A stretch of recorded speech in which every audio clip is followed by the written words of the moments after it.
This is day 2 of the Fortune follow-up bootcamp. I'm so excited to be here. Yesterday was awesome. Kai, great to see you. Thank you so much for being back again here today. Taylor, appreciate it. Jumping in the room, y'all. So we are going to go ahead and start on time. Again, my name is Sam Wilhoit with Remix AI.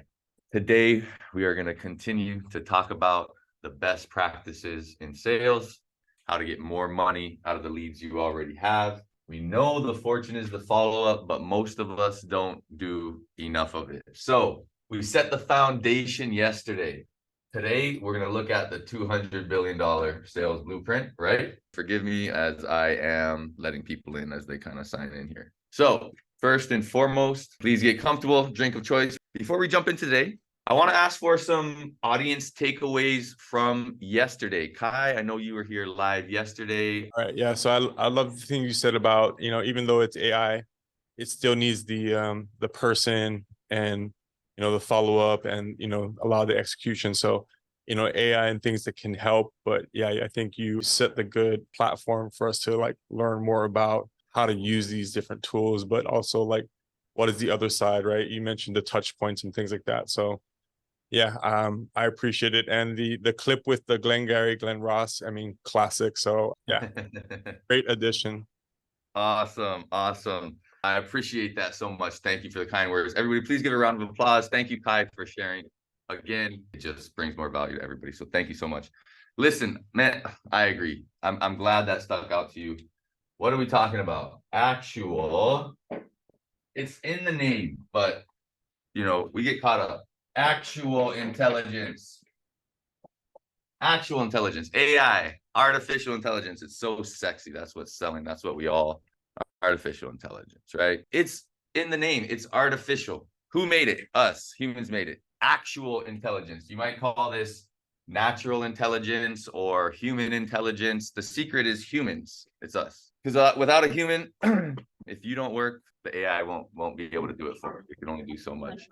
AI can't do everything, and it shouldn't do everything, right? The human is the magic. The AI is there to do the grind and the manual things that we shouldn't be doing anyway.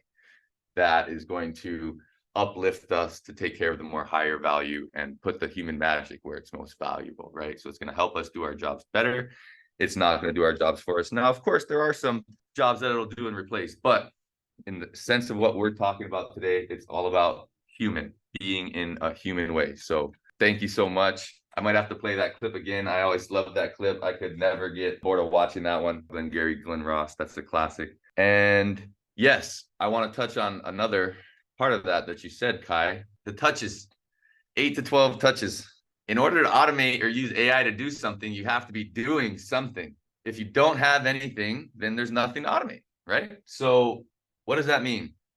The 8 to 12 touches to close the average high ticket sale. 44% of salespeople reach out one time only and quit. Only 8% reach out more than 5 times. They don't necessarily, this is Harvard Business Review again. Harvard Business Review. Don't take my word for it, take Harvard's word for it. So the 8% that's following up more than 5 times, does that mean they're following up this many times? I don't know. They didn't say. Probably not. So who's following up this many times? 2%, 1%, less than 1%? I'd say it'd be generous if 1% of people are doing that. And that's average. That means you have to follow up 30, 40 for people sometimes if you want to have that average, right? If you want to get that one call closed, you're going to have to hit everybody to get that average.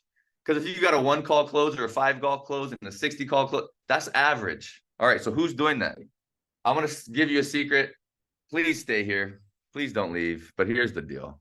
This is all you need to know. You take one thing from this, that's all you need to know. If you're in high ticket sales, if you just do this, you're going to win. If you do this, you are here instantly. And guess what? That doesn't matter if you automate it or not. This is what I tell people.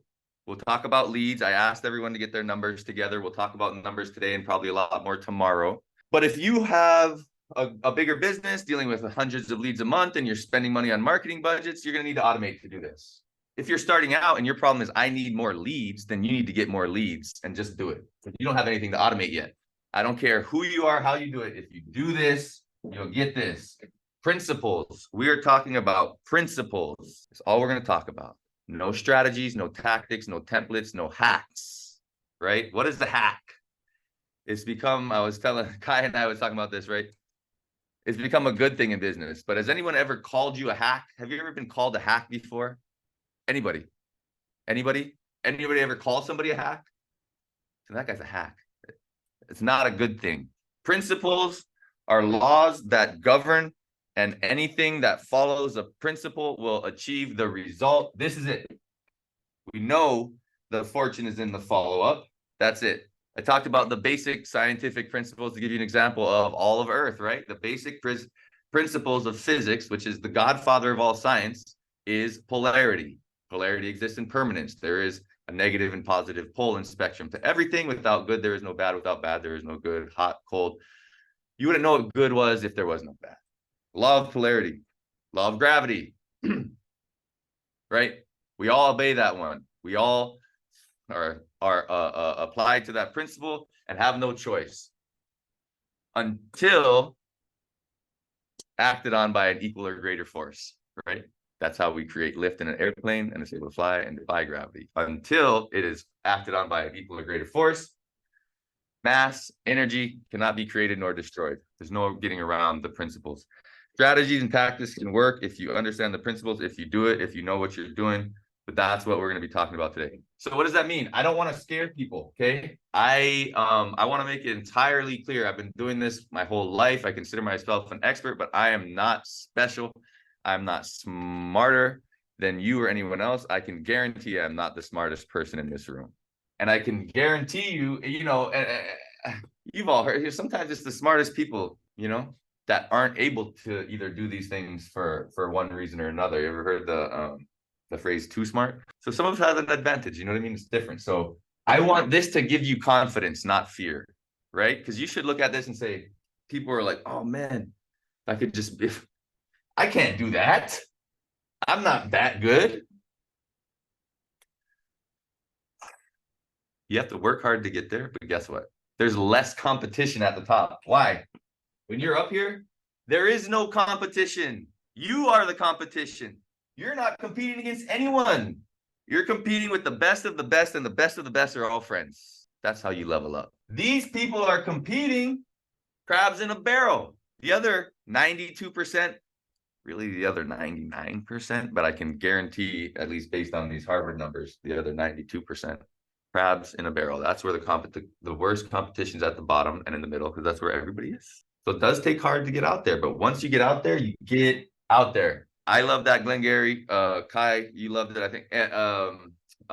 Let me ask, you know, Taylor and Ashley, either one of you, since you're both on, if you feel comfortable, or you can just raise your hand.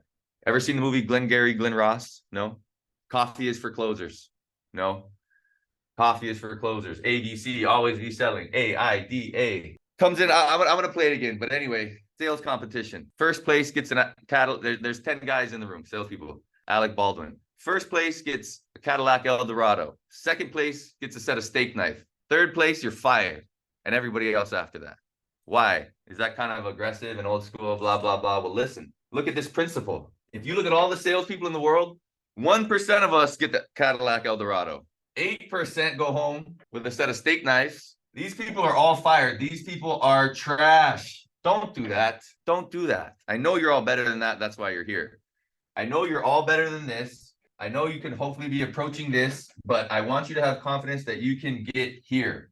And it should be, you should say, wow, that's actually pretty easy, because all I have to do is this. Every time. And if you're getting a couple leads a week, you can do that manually. If you're getting 100 leads a week, you're going to want to automate it. And now, does it pay to automate it before you need it? Sure. But also, it's kind of like go as you need it, you know? So there's that. It should give you confidence, right? I'm going to go into the secret of the $200 billion deal, right? But the secret should be clear by now. There's no secret. The secret is Zingerman's 12 natural laws of success. We talked about this yesterday. Law number 7 is successful businesses do the things that others know they should do, but generally don't do. Don't let that go over your head. I mean, obviously, I think if you hear that, you probably think it's common sense, because it is. We all know how many of the things that we're supposed to do, that we know we're supposed to do it and we don't do it. Does anybody not do that? I mean, it does. Is anybody perfect?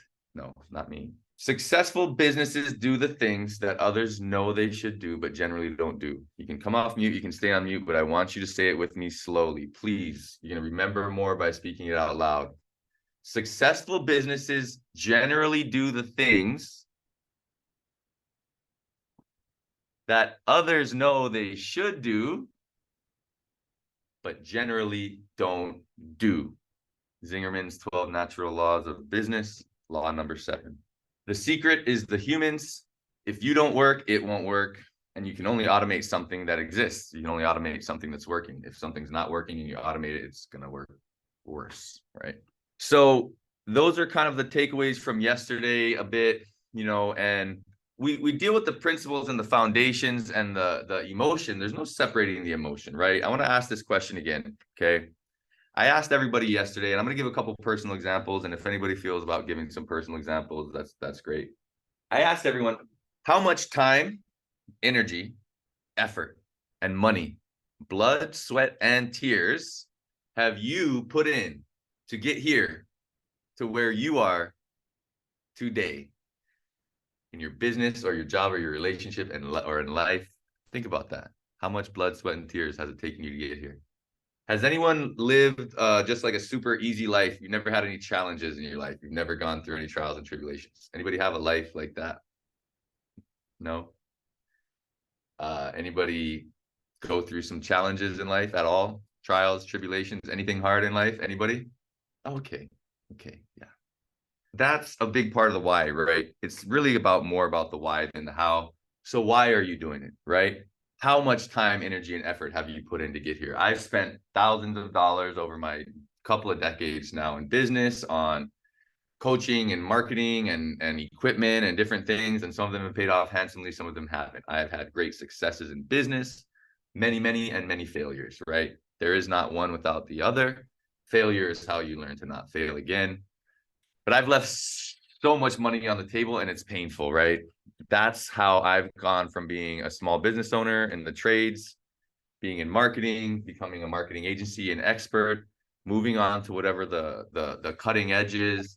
Now we're here with AI and automation, and this is the cutting edge. And now I've been able to, for myself and my clients, and I want to help you do the same thing, fix the follow-up problem.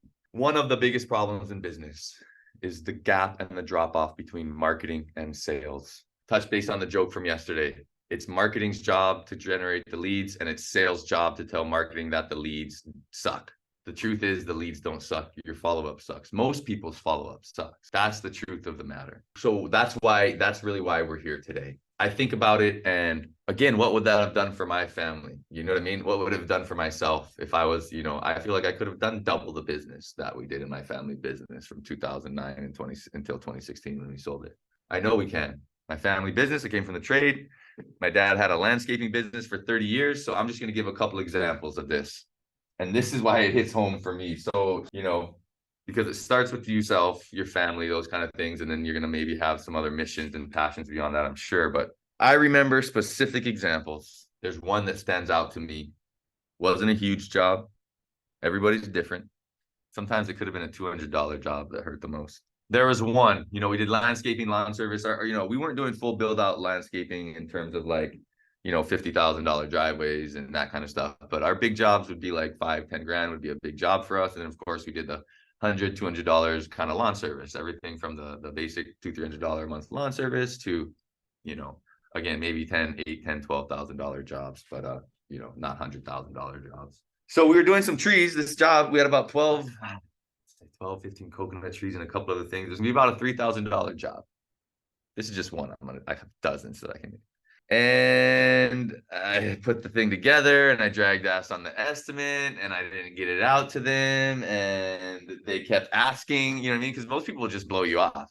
But they were like committed to working with us. And normally I wasn't this bad. Normally I was pretty good at follow-up, but this is life. We're all busy. Like none of us are perfect. And I didn't have any of this automation stuff back then. I was tapping into social media, Yelp and Facebook ads, but not this. This wasn't here yet. I just let it sit, man. let it blow. 3 weeks go by, a week, a day, a week, 3 days, 2 days, 2 weeks. It's probably a couple of weeks, and finally got around to it. It was way too late. 3 grand, maybe half of that's profit. It's going to the family business. You know what I mean? That's nothing crazy, but like that times 10, that times 50 over 7, 8 years, it hurts. What could that have done for my family? Right. My dad was really good at follow up, but not perfect. I remember so many times, again, I was pretty good. I don't want to make myself look bad because this is what I do for my clients now, but it's taken me 10 years to get to the point where I can confidently be an expert in this. I come from the dirt, man. My dad ran that business for 20 years in the field. I came out of college, business school, college. I mean, I did it my whole life and then came out full time after college, started in the field, dirt, mud, sweat, tears, all that. Got dad out into the office, and then I slowly did. But even, I was in and out of the field, maybe a day in the field, maybe like 3 days in the field, 2 days in the office, in and out. So I wasn't fully able to, just do one thing, right?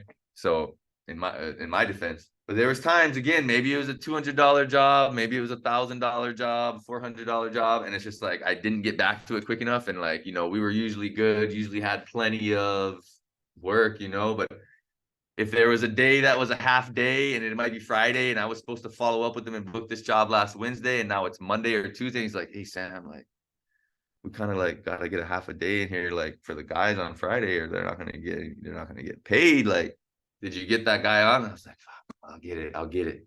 Sometimes I would get it. Sometimes it just wouldn't happen. You know what I mean? How much I know. I'm just telling you. I know that I've left thousands and thousands of dollars on the table. I just want to say that. I want to be a little bit vulnerable. I want you to feel more confident that you can do this, because anybody can do this. I'm not special. I'm not specialer, smarter, more talented. I've got the expertise and skills now that I've built up, but that's what I want to share with you. I'm going to go ahead and ask if anybody feels, and before I ask for that, I'm going to just kind of, again, highlight the big picture, right? This is the gap between marketing and sales. There's often a drop off where people feel like I'm spending all this money on Facebook ads and it's going to waste. Half of it's going to waste, or worse, all of it's going to waste. So I would ask if anybody so chooses. If not, that's all right. Please come off mic if you can think of an example where you maybe didn't follow up as much as you should have, and it was a great deal and you lost it. Also, if you're just the best and that's never happened to you because you're great all the time, I'm looking at you, Ashley. Come off and tell me that you're better than the rest of us, because I know Ashley is an epic entrepreneur. No, I'm giving you a hard time. But again, yeah, please, if anybody has an example of pain or joy in their business around that topic, anybody? I Okay. can give you an example. Thank you, Ashley. Thank you, Ashley. Everybody give a round of applause. Ashley coming off the mic. It takes courage. Thank you for coming up to the front of the class. Yeah, please go ahead. You're welcome, Sam. Thanks for leading us. Appreciate it. Miss you being around. Yes.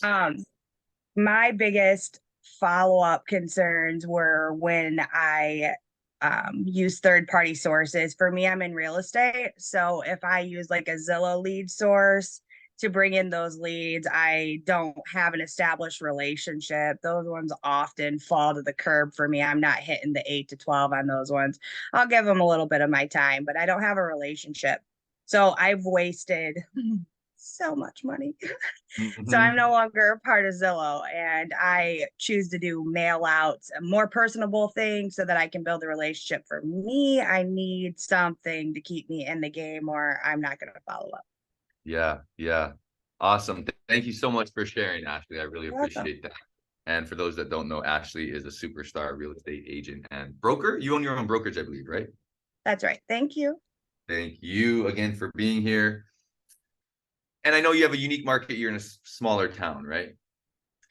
Yeah, I'm in a rural area in northern Michigan. But you do a lot of business in a rural area, which is kind of, that's again really impressive. So yeah, everybody's different. Like you might, if it's a little bit more of a traditional, I don't know, market, mailers might be better than Zillow in a place like that. And everybody's different based on your business, your industry, your leads, your geography, etc. So question, do you do everything manually, or when Zillow leads came in, were they going anywhere? Were they going in any automation for Go High Level or HubSpot or anything? Or was it just like you guys got to it and called it as soon as you could, and sometimes they sat for a little while?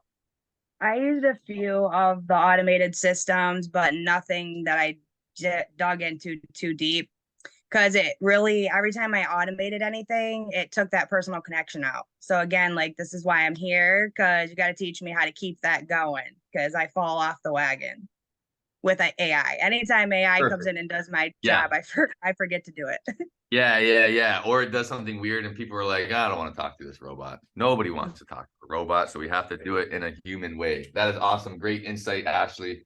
Thank you so much. Thank you so much for sharing. Human way. Nobody wants to talk to a robot. We do not use robo-dialers. You're welcome to if you want. Call 10,000 calls a day on the robot. Maybe 1 out of 10,000 will talk to your stupid robot.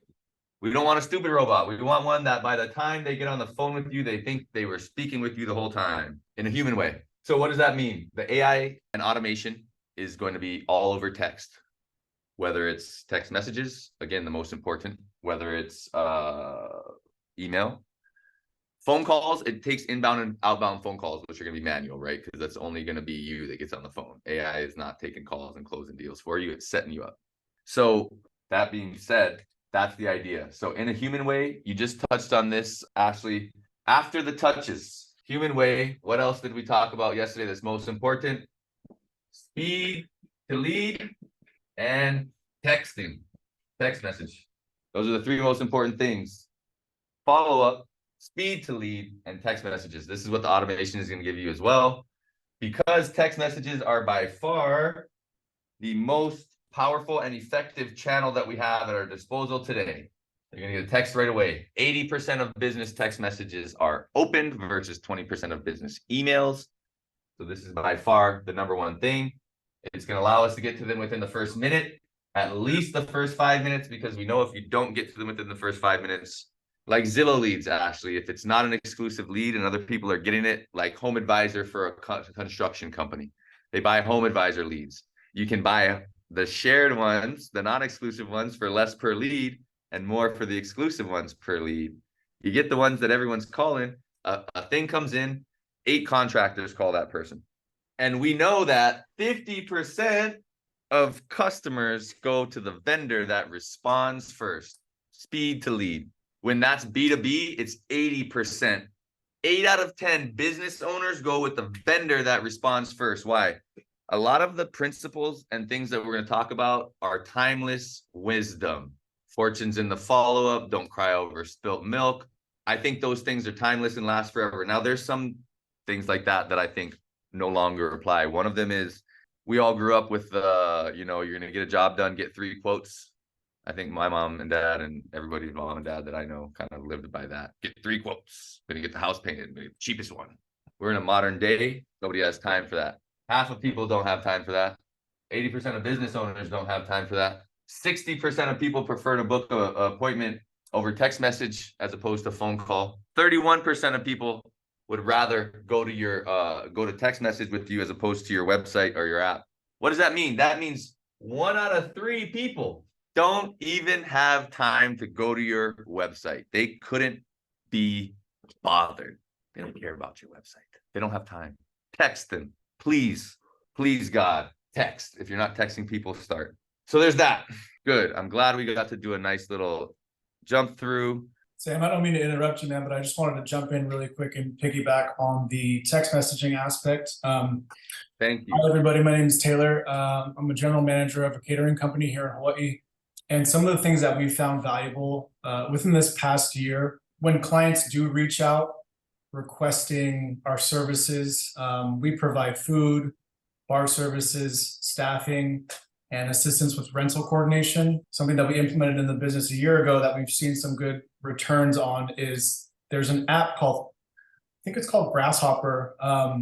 When clients call, and if I miss the call and they leave a voicemail, there's an automated text that goes out immediately to that client to contact me directly. And within that response time, like you were saying, that speed to lead is probably one of the most crucial things that we've seen to benefit people to follow up with us because they get that immediate response. And then there's a lead time, or typically a response time for me within 24 hours. And that's stated on our website.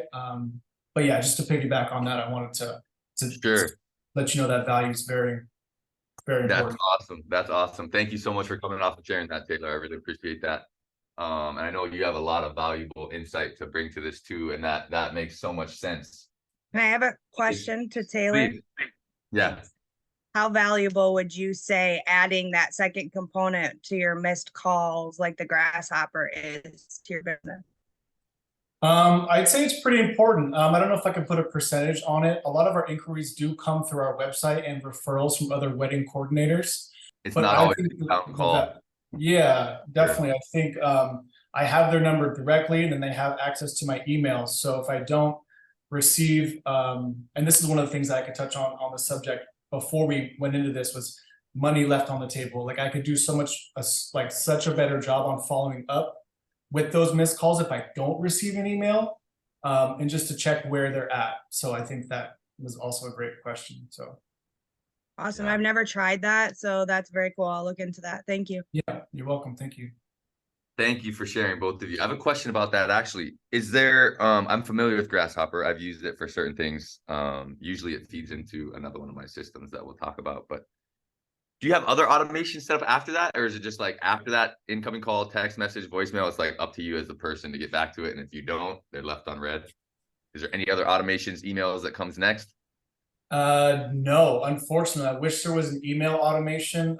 The only thing that I can think of is like my out of office responder. Like if we do events in the field, because we do all of our cooking off-site, at events like Kualo Ranch or venues like Kualo Ranch and Wanakuhunua or Laulu Palms, things like that.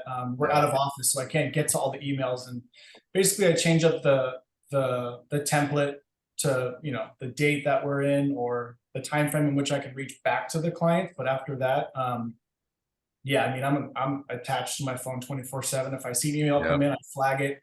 And then that's the next thing to do on my docket for the day. It's all my flagged emails first, because everything that has income in between the time I flag and I check my emails, those flags take priority for me. I hear you. Yeah. So sometimes, if I heard you correctly, sometimes it's as much as like, let me put it in my calendar that I got to follow up with so-and-so at such and such. I've been there. I've been there. Listen, see what I did there with the red? Left on red, right? We've all done it. That's the killer. That's the killer. What's an average job worth for memoirs? Guesstimate. Don't have to be exact. The average like ticket for events, Average ticket per client. anywhere from 8,000 up to 25,000, sometimes higher depending on bigger groups that come in requesting services. How many new leads come in a month? Anywhere from 5 to 15, possibly more. A month? Yeah. This is something that was kind of like having the structure, but since we're talking about it now, I'm gonna do one real quick because I want to work through, you know, let's just say average 20K. Say 15, you said 15 to 20, 10 to 15? Leads, yeah, anywhere from yeah, I mean 5, 10, 20, depending on the season. For wedding season, there's a lot more. Yeah. 10 per month, but that compounds. So how many people, prospects, are you talking with in a month? Because I know you're gonna get 10 this month, and then you're gonna get 10 more next month, but you might not have closed the people from this month or this month, and you might have people from 4 months back that you're closing. So what would your average, how many people are you talking to a month on top of those 10? Talking to double that many people, just kind of working on the people in the pipeline? It's way more than double, honestly, because some people are booking more than a year out for weddings. So in a month, my email exchange per day is anywhere from 20 to 30 to 40 different people. Let's just say 50, just to be whatever. How many do you close on average, do you think? 10 people come in a month. How many new deals close? Anywhere from 5 to 6. After they come in and do tastings and taste our menu, see the presentation of the food and see our professionalism, I'd say an average of 5 to 6. Yeah. So that's a huge quote unquote closing rate. I think, again, just explaining your business, and I'm familiar with it, you folks have a high intention of person by the time they get to you. Most people, if they were just generating Facebook ads or going on cold list, aren't going to have 5 out of 10 closes. And I'm taking your word for this. I know we're all fishermen. How big was it really? I close 80% of my deals, right? Which is cool. I'm going to take your word for it. Whenever I get a client, I'm trying to impress and sell the client, but the client's trying to impress and sell me. I'm asking them for their numbers, and they're like, I get 100 leads a month. They don't want to be, you say, oh, I only get 20 leads a month. I get it. I'm kidding. I'm not saying that's you. I'm just kidding. I'm saying that when I get clients in and then it turns out and they don't close out the rates they told me they closed that, and I got to be like, hey, buddy, it's not me, it's you. I set you up. You had 50 phone calls and didn't close the deal with VPs. Sorry, buddy. Anyway, that's dope. How long have you been there? I've been in the general manager position for 2.5 years, and before that, I started off as the bar manager, and then the event lead and director, and now I oversee the entire operation. I'm gonna say 36 months. Let's say 400 leads. Let's say you've closed half of them. Say you guys have done 200 deals. Again, these are guesstimates. Don't worry about it. This is just to show the math. You close 200 of them. It starts at the top. It starts with getting, in order to close rate. Closing and selling is a skill, which yes, you want to close at a higher rate. The better you can get out, the better. We're not really talking about that right now. We will talk about some of that, but this is everything else. This is getting there. So more important is response rate. How many respond?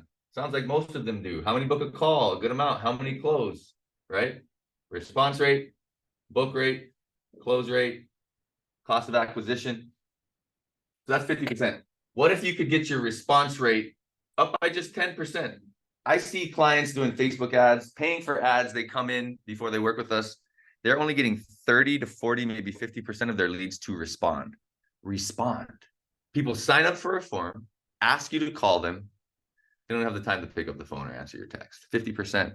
We like to get it up to 80% because if you have a list of, I'm sure people every once in a while, sounds like not a lot for you, but every once in a while, someone's going to fill out the form and you call them 50 times and they're never going to answer. They just disappear. It happens, right? If we could get you 10% more to respond, which gets you, that filters down, right? You get 10% more booking. Let's say you could close 6 instead of 5. 36 times 1, that's another 36. That's 236 deals over 3 years that you closed instead of 200. Maybe this is generous, I don't know, but let's use it for now. Let's just say, just for fun. I'm not so great at math, so let me get it out.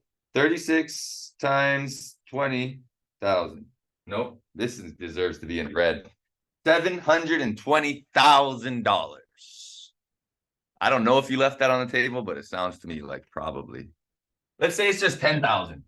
$360,000. But let's say you introduce this by 20%. Now we're talking about 7. Now we're talking about 72. Now we're talking about 1.5 mil. If you could increase your response rate by 20%. Or in your case, your close rate by 20%, which would be almost impossible to do because you're closing at 50%. So instead of asking you to close at a higher rate, I just want you to get more people there out of the same people you already have. Get what I'm saying? That's what I come in. I want to come in and work with you with what you have. If you're going to pay me or if you're going to do it yourself, people get all caught up like, okay, now I need to generate leads and now I need to do this and now I need to do 3 things at once. If you, I'm going to go over how I deal with my clients, right? Because I do get clientele out of these events, right? I do that. Like I do have clients where I do the lead generation and this and the full service. But oftentimes, instead of coming in and doing both and spending twice as much money and twice as much time, we do one first so that we can get this to profitability so that it pays for itself. And then it pays for the next thing. You're like, all right, now I got money to go and, make more money, right? Now I got money to go put into Facebook ads, whatever it might be for you and your business. I mean, but I know you're great at your job. So is that like, we all do this, but we can all do better. You know better, you do better, right? You know better, you do better.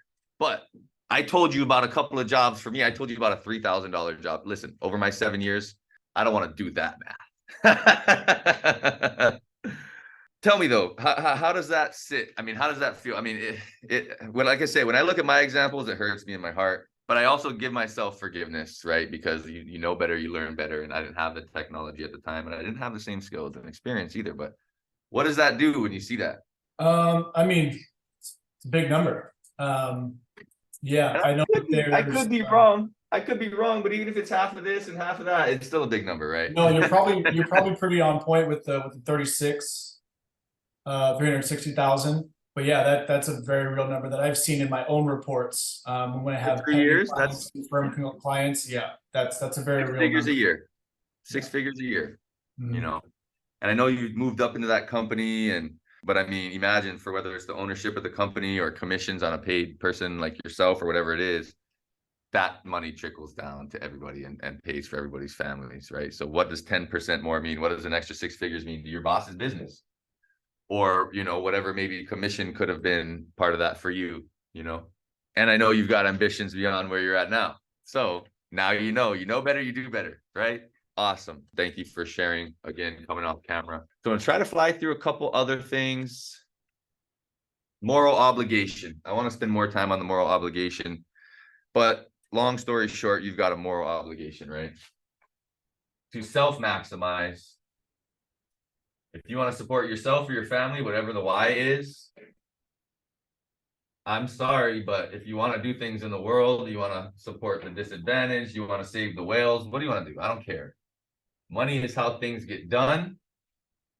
We have a lot of mental blocks around money. All of us do. Some of us have been raised that money is evil and it's immoral. But again, the law of polarity exists. Money is a tool. Good will be done with it. Bad would be done with it. Everything is done with it. So if you believe you are good, if you believe you bring value to people and improve people's lives, if you believe or even care halfway about what you do, well, it turns out you've got a moral obligation to not just do it, but to do more of it.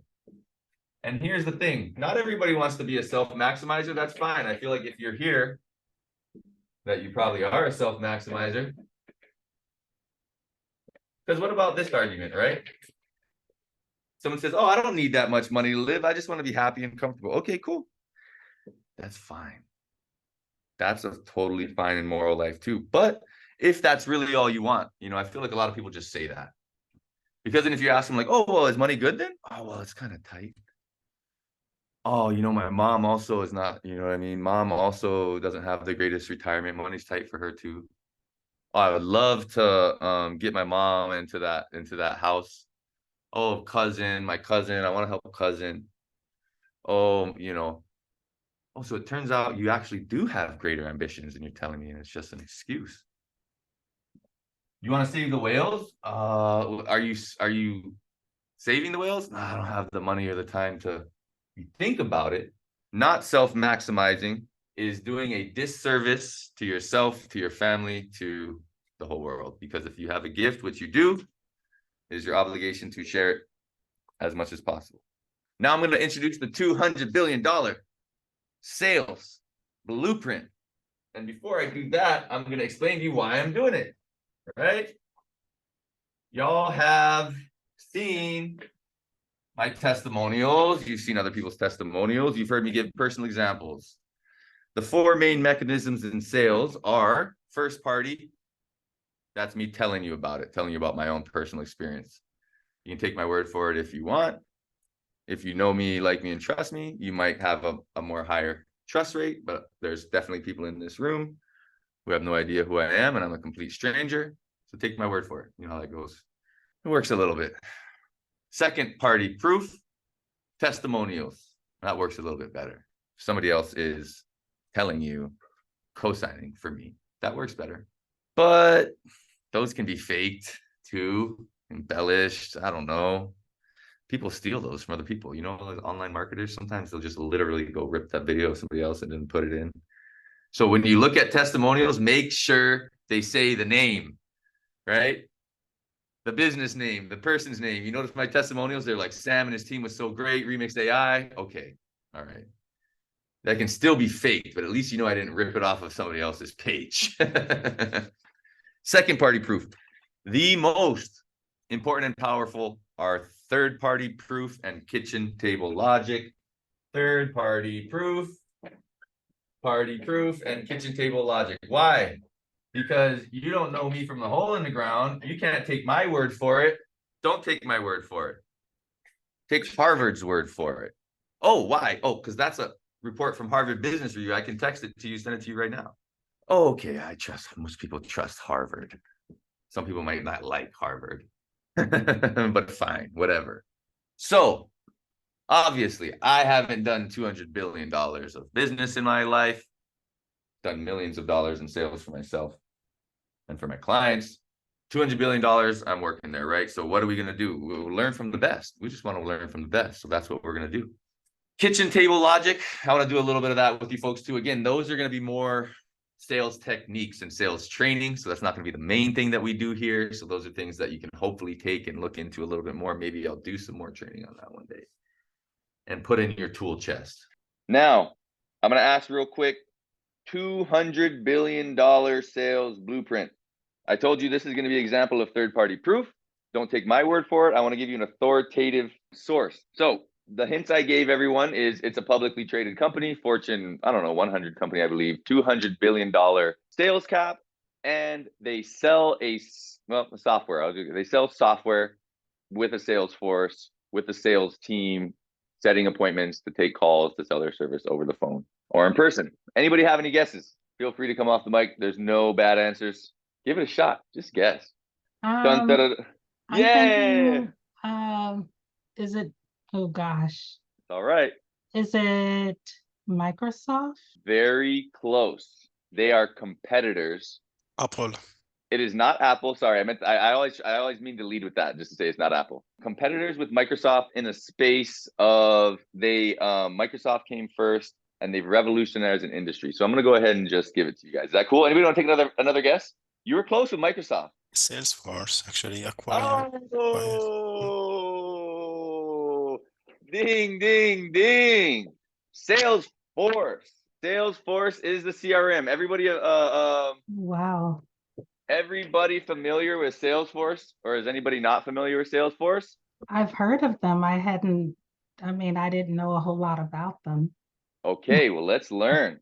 Salesforce revolutionized the CRM. CRM is customer relationship management. That's where you would put everybody in. HubSpot, Salesforce, Pipedrive. Their ticker on the stock market is CRM. They revolutionized the space. They came more recently.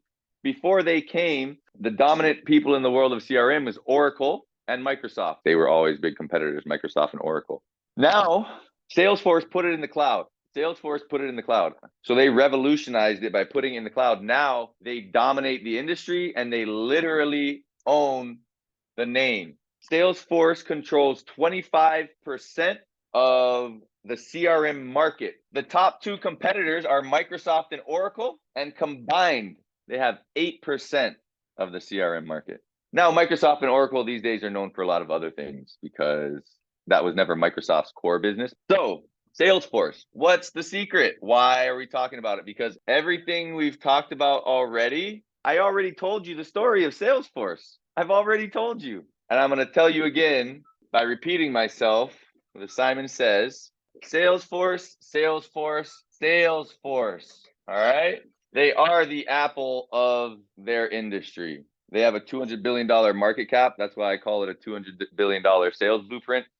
If it were Apple, it would be a $3 trillion sales blueprint. The secret to the company, Salesforce, is not the software. It goes by the same name, Salesforce. It's the Salesforce. It's their actual Salesforce. They knew the big secret was, now, this only works if this is good, right? If you have a bad product, this can't help you. So they have a great product, one of the best. These days, I actually don't use it because it's like kind of bigger. And over the years, they got more expensive. So it's more enterprise. So if you're somebody in our realm spending $0 or $5,000 or $10,000 or $30,000 on ad budget, 30,000 might sound like a lot, but typically I don't see those companies on Salesforce. I've used it a lot. I love it. Like I said, if we work together, I work with whatever you have. But typically with smaller businesses these days, I see a lot of HubSpot, Go High Level, things like that. I use a lot. Like I said, I use a lot of Go High Level. The secret to Salesforce, it's not the software Salesforce, it's the people. They have probably the best tech sales example of all time. That may not be 100% true. And now they've kind of become established, and now they're kind of like the old guard. I've heard them been called like the IBM of today, where it was like, you go, if you want to become the best salesman on earth, you go work for Salesforce. That's how it used to be with IBM back in the day. The people that have come out of there is amazing. Like I said, I admire this story because it is, to me, amazing, and it highlights the main core. I'm a fanboy in the principle. All right. They, just like us and me today, when we talk about the process, right? We talk about the human, right? Well, this will be the human. This is the AI and automation. We know that this is the key. Just like I said, this is everything. 8 to 12 touches. You can do it manually, and that's average. That means you've got to keep going until they either say to opt in or opt out. Because if you're going to average 8 to 12, you're going to get a one call close every once in a while, but you're going to have to reach out 60 to some people in order to get this average. These two things will help you do these things better and allow you to scale. All right. Timeless principles. We're talking about AI and stuff, but all this stuff that worked for newspapers and infomercials and radios, it's the timeless principles. I'm losing my timeless. Okay. The fortune is in the follow-up. Don't cry over spilled milk. Don't cry over spilled milk. Why? When we talk about first mover advantage, it hurts me to do the math and see all the money I've lost. It hurts me to be like, oh man, I missed out on X, right? I was in college and not really in business at the time that Google ads were popping off. By the time I started running my own Google ads, I had missed a lot of the first mover advantage. So here's the thing. It's okay. We've got to just feel the pain, feel the loss, take the L, and move on. We can only do what we can do, right? They say the best time to plant a tree was 20 years ago.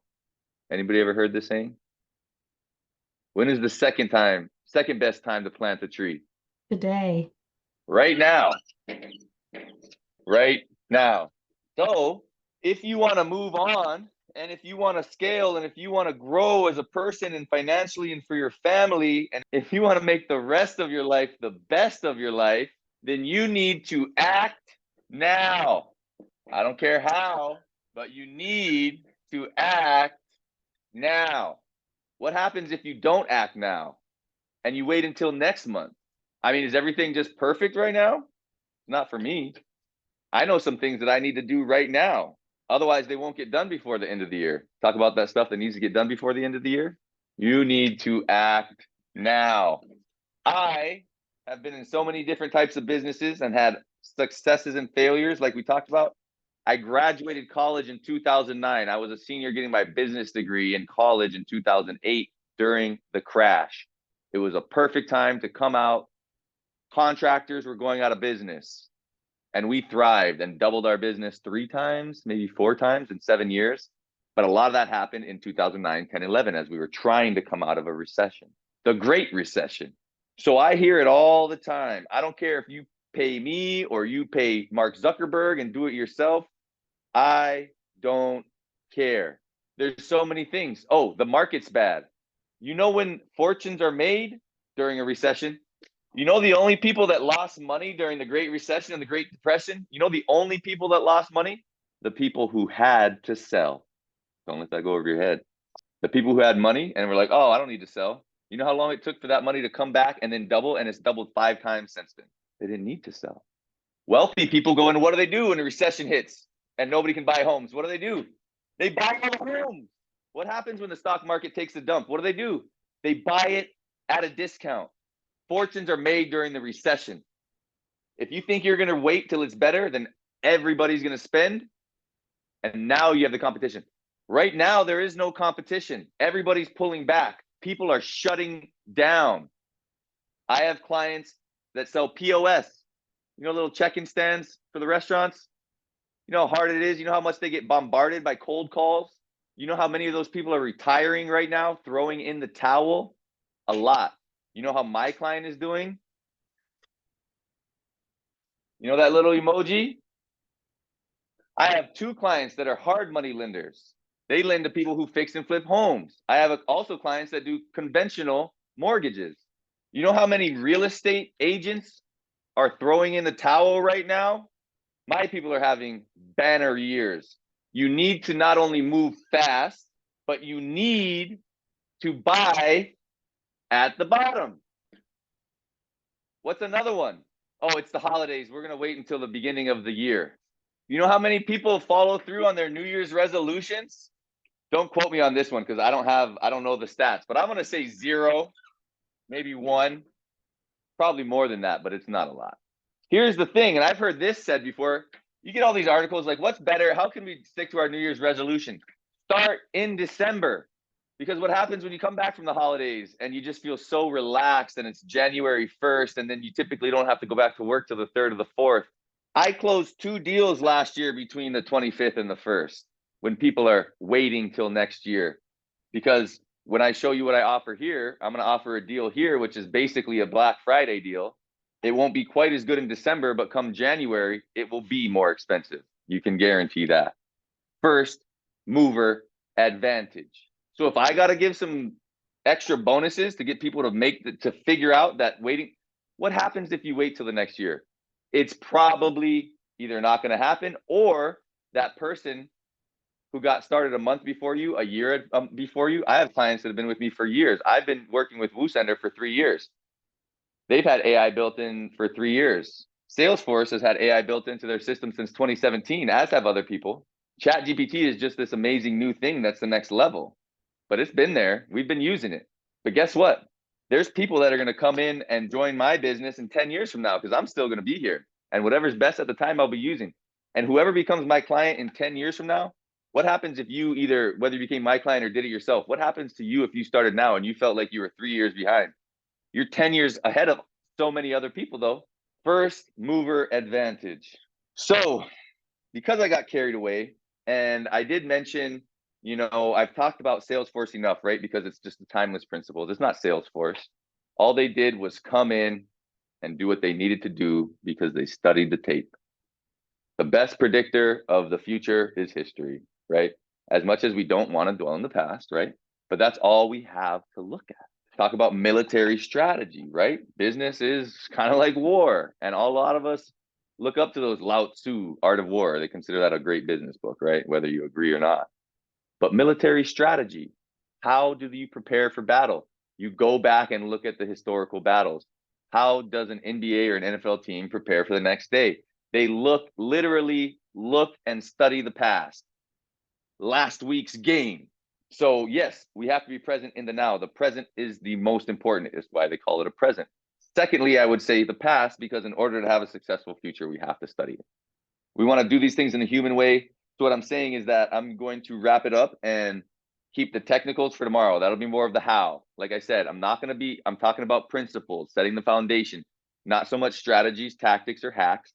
I will give you a framework document, some references, and we'll do some math and more technical how-to tomorrow.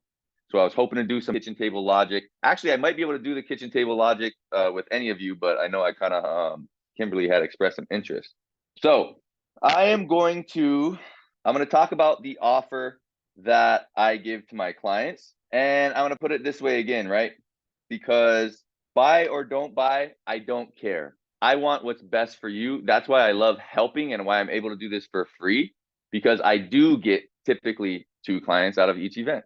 And it looks like the math may be mathing for this one too. So I'm getting paid by putting on a free event. And I hope that anyone who's looking to do it on their own is able to go get paid. I want us to all go get paid, whether you're going to go get paid yourself or whether we're going to do it together. You've got what you need.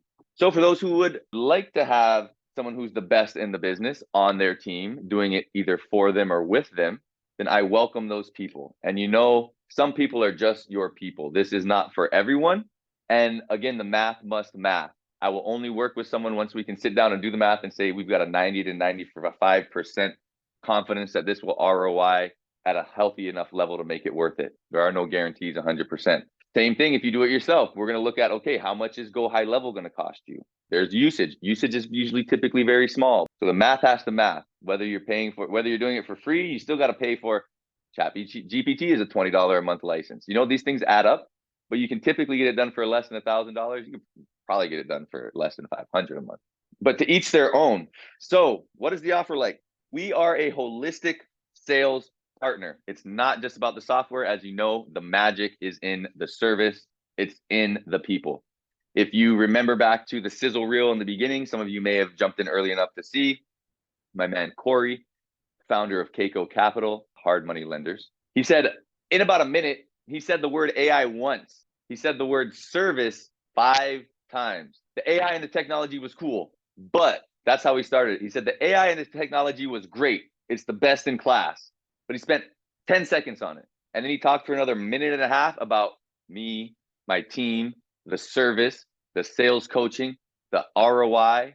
That's what you're getting with me. I don't sell software.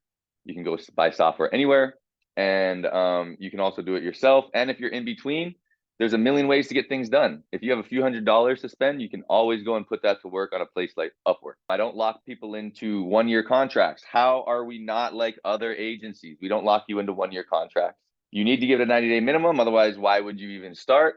We would like to be break even or profitable in month 1 or 2, but you need to give anything like this at least 3 months to go. How else are we not like other agencies? A lot of times you pay an agency, and this is what I'm going to ask when we do the kitchen table logic. A lot of people have been burned by agencies before, so I want to dig into that. All right. So how else? When you pay, we start working in terms of getting your onboarding together. Only once we've got your build together do we start your 30-day clock to pay for your second month. A lot of times you pay an agency, they start building your ads. 2-3 weeks later, they're done. You're paying for month 2. You haven't even gotten any leads yet. We don't do that. We think that sucks. Setup fees. You pay a huge setup fee. We're not going to do setup fees. We typically do, but that's part of our Black Friday deal. No setup fees until now. I don't want to say the end of the year, but at least for now. We have financing available for those who would like it. And that's pretty much that. The last thing I would like to do, there's a story about the perfect salesman. The story goes, this person came to work every day in the same clothes, the same black t-shirt, same blue jeans, but it was always crisp and fresh. You could tell he was successful. He always went to the same diner every morning, had the same eggs, toast, and bacon every morning. Everybody talked about how he was the perfect salesman and could really just sell anything. The lady that worked at the diner and saw him every day for months and for years, she had just seen him, and she worked at the diner and never really asked him, like, what does this guy do? Then she learned, right? They say he's the best salesman. So she wanted to learn. She walked up one day and said, what do you do? Why do they say that you're just the greatest salesman? Like, what do you sell? And his answer was, well, he answered with a question. He said, what are you looking to buy? What are you looking to buy? Why? Remember I told you yesterday that you can't convince anyone to do anything? People only do what they feel like doing. People don't do what they need to do. They don't always do what they want to do. They definitely don't do what they should do. People only do what they feel like doing. So you can't sell. The only thing you can do is create an environment in which people feel like buying. And before any of that, what has to happen? Remember AIDA? Remember ABC, AIDA? You must make a decision. That person must have already decided that they want what you are selling. Otherwise, you can't convince them otherwise. How often have you tried to change someone's mind? How hard is it? Damn near impossible. In marriage, I have a wife and a baby. Got a coal wood ring. Most important deal I ever closed in my life, right? How did I close that deal? Well, first, before I could close that deal, she had to make a decision.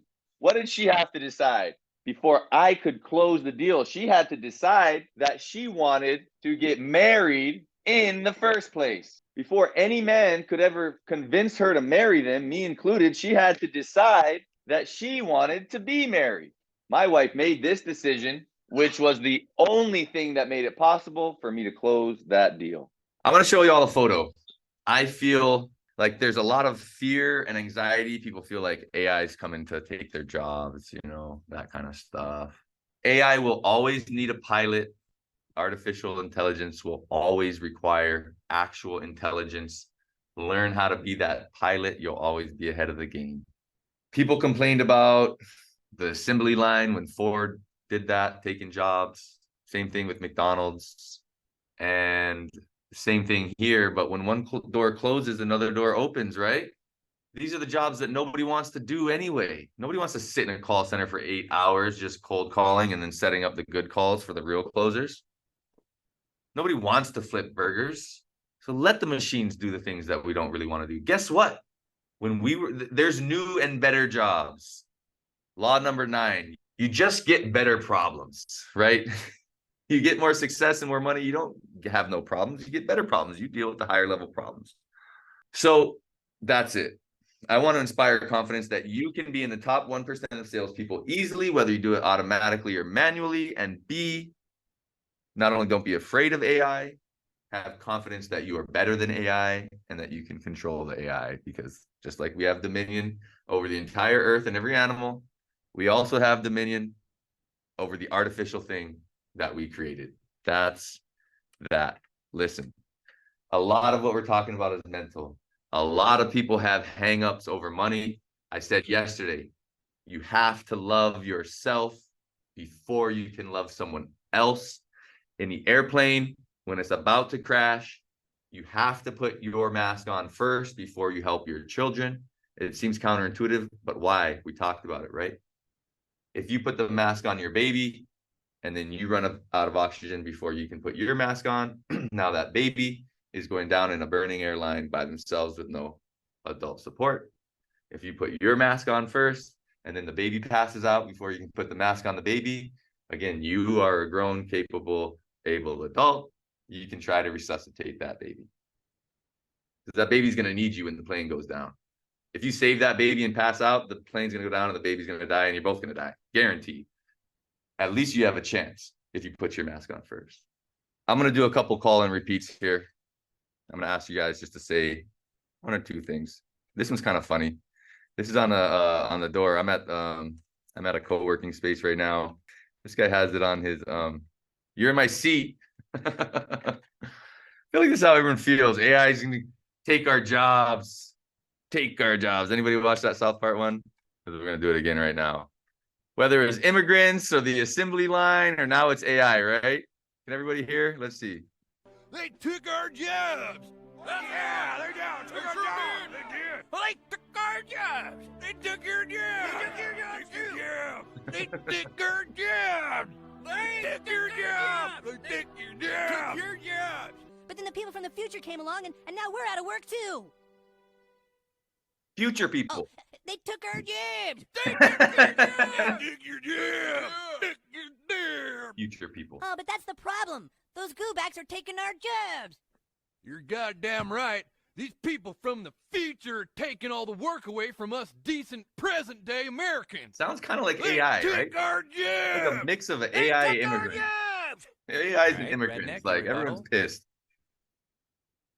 They took our jobs. They took our jobs. Hey, that's right. If there is no future, then there'll be no people from the future to come back and take our jobs. Listen, how stupid do those people sound? Do you agree or disagree?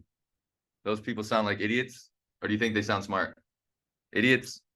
They sound like idiots to me. But you know what? It's okay. I can't fault a person. It can be scary. But let's face reality, okay? So, this is what we're going to do here.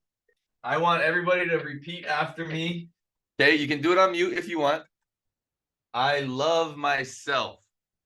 I am amazing. All right? This is the one I want you to say 5 times. If you've already said it, say it again, please. Say it and mean it. I am better than AI. Why? Because you're better than AI. You are what AI was built to emulate. AI will always need a pilot. All you need to do is learn how to be that pilot, and you will succeed. If you take a couple things out of here, I want you to take confidence that it is way more attainable for you to be in the top 1% of salespeople in the world than you could have ever thought. And you can be there very quickly. B, I want you to know in your heart, you are better than AI. Why? Because I don't know if you were scared of it before, but I know there's a good part of the population that's just scared of it because they think it's going to come and get them. And if one day the Terminator comes and gets all of us, I'll eat my words. But until then, you need to know this. Why are you better than AI? Do you know what a prototype is? Anybody know what a prototype is? Can anybody come off mute and just give me what you think a prototype is? Then just like a first version of something that you're creating. First or second or whatever it is, improving upon until you have the actual Let's look at the most sophisticated equipment in the world nowadays. Well, at least look at our iPhone, very sophisticated piece of equipment, and the software within it. What do you have to do with that software all the time? Gotta update it. Update it. If it was so great, when's the last time you updated your software? You can update your software by reading and learning and doing these things. That's what you're doing. But really, it's in a perpetual state of updating. It's never done being a prototype. What is, anybody know what an archetype is? Archetype is the original, something which cannot be improved upon. Something that cannot be improved upon. Archetype. You are the archetype. Yes, humans evolve over time and get better. That's how we became humans. But everything is there for a reason. In our bodies, in our minds, even if it's a vestigial thing that's no longer there, like an appendix. They say we used to need it for something, but we don't need it anymore. AI and machines can never, they will always be in perpetual update. Who's going to update it? The moment you don't update it, who? You. Tap yourself on your chest and say, me. If you or another human like you doesn't update the perpetual prototype, it will cease. Maybe in a day, it might take 10 years. You're the archetype. You are actual intelligence. You see how yesterday and today and tomorrow is 90% not about AI? I want you guys to get that takeaway. I'm going to try to wrap it up quickly because, again, I don't need to talk about Salesforce anymore, to be honest. Nobody likes talking to a robot. Do it in a human way. Why? You've got a moral obligation. How? More volume of contact, speed to lead, and text messages. Fear of persistence. Get over it. Again, I shared the document yesterday from best practices. We're gonna go more into how and best practices and the technology tomorrow. But the foundation needs to be set. If there's not an understanding and mindset, then I can't teach you how to do it because you're either not going to learn or you're going to do it wrong. Or the 1% will get something out of it, just like the salespeople, right? Just like Glenn Ross. 1% of us drive home in the Cadillac. 8% of us all share one set of steak knives. You might not even get one of the knives. And 92% of salespeople are trash. They're all fired. 92% of salespeople follow up less than 5 times. And to make yourself feel a little bit better, I'm going to say touches. Every time you email, every time you text, every time you call, every time you leave a voicemail. I'll say it like this. If you call somebody and leave a voicemail, I'll give you 2 for that. So instead of going into all the details of pricing and all of that, I'm going to say it like this. It's not for everyone, and the math has to math. So I would love to do more math tomorrow like we did with you today, Taylor, so that you can do the math and be like, hey, it's typically for someone who's already spending money on marketing. Now, if you're not doing that, doesn't mean we can't work together. But I want to be completely upfront and honest for everybody, because if the math don't math, it don't make sense. And even when you're doing it yourself, we can do that. Kai, I know we've had some conversations, and I know you're interested in just diving in. So even if you do it yourself, it will cost you some money, right? Might cost you 100, 200, 300 when you get all of your little software stack in place, plus your time, energy, and effort, right? So you can do it for a few hundred a month or a few thousand a month.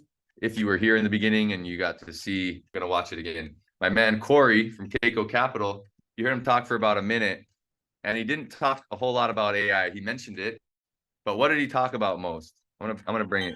Y'all can hear? What did Corey have to say? My name is Corey Nimoto. I'm co-founder and principal of Keiko Capital. One, the technology is state of the art. It's working. We're getting a massive ROI. And a lot of it, I think, is just getting better because it's learning. We're training it. But more importantly, it was the service that we got from Sam's team. And that's what we want when we work with our clients. So the service was top notch. And now it's taught us to teach our clients to how this is going to go. Take control of the process and set the expectations up front that, hey, if you're going to close with me, I hate missing closing times. So I'm going to be on you. I hope you don't mind. So that's kind of the energy also I got from working with him. Not only did we get the benefits of awesome service, but I also learned what great service actually is, and now we're going to implement that into our Salesforce in the front end. Already I believe, closed 4 deals. Of the 4 that we closed, it was like a net 70,000 profit to us, which was a massive ROI. Our cost of acquisition has gone way down since bringing on Remix. So super grateful. I have nothing but good things to say about Remix. Our friend Sam now, who I feel is like a partner of our company because it's a huge arm to our marketing side. And really it's a game changer for our business and really is gonna take us to the next level. It already has.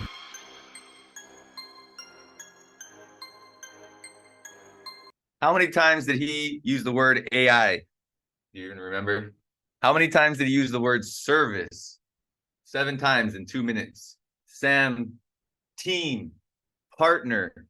That's what we bring to folks. We are a holistic sales partner.